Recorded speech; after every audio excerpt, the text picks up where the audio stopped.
Hello and welcome to the Theology of Commerce podcast. I am James Lewis. Thank you for listening. Here, trade and labor is love of neighbor. When we say we follow Christ, we mean business. So today, I would like to attempt an answer to the question, what is money? But first, why? This subject is pretty important, and once we get into it, it's not very difficult to understand why the import of knowing what money really is. So money, if labor and our trade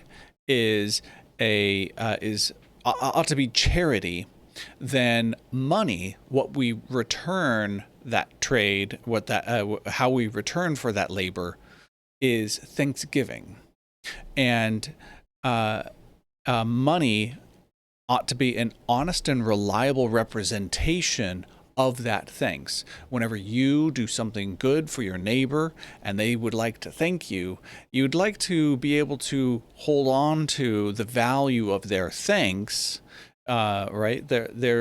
You don't want a third party to be able to, take a slice of that gesture of goodwill that is returned to you by your neighbor.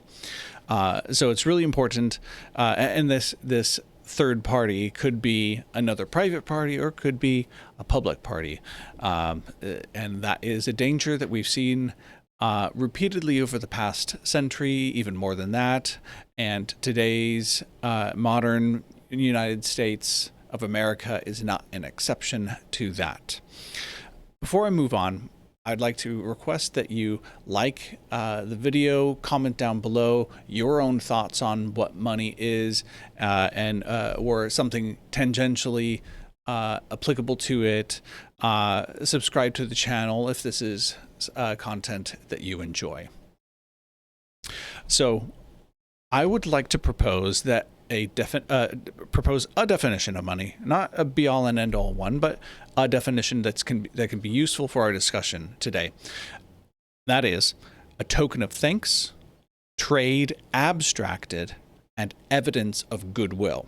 So a token of thanks, that is what your neighbor returns to you because they want to express in some manner the good that they've received from you whenever you've rendered services or delivered goods. Trade abstracted. This is when you have need, you work for a thing, a secondary element that then can be traded for the element that you truly need and desire, and that third thing, the thing that all men want but no men need, kind of asset, the commodity, is what we call money. And evidence of goodwill. If you've done a lot of good for your neighbors, it would make sense that your pocketbook might reflect that. So that is evidence in physical reality that you've done good for your neighbors. So, token of thanks, trade abstracted, and evidence of goodwill.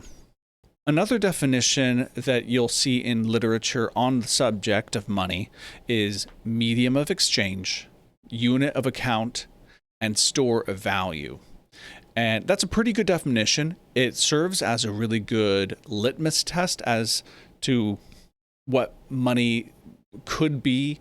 So the role that a money plays in society, it's not so much a physical thing, money, that it does require some root in reality, but it doesn't necessarily need to be itself a physical thing. So that makes a fiat currency, or at least notes like goldbacks, somewhat viable. I will say that fiat currencies are inherently risky because there is nothing to root them into reality. So it would be just as easy for the government to put another zero on that bill as only 3 zeros or whatever, however many zeros the currency has, right? 2 zeros if it's a $100 bill. It would be literally no extra cost to the government to put one extra zero and say it's $1,000 instead of 100. So there isn't something binding fiat currencies into reality like gold backs do. Gold backs, you have to have something, some physical asset that says this is representative of that. I have this over here. I can prove my stock of gold here, and I only have these many in circulation. So there's an element of trust to it as well. You have to trust the entity, or at least the auditors that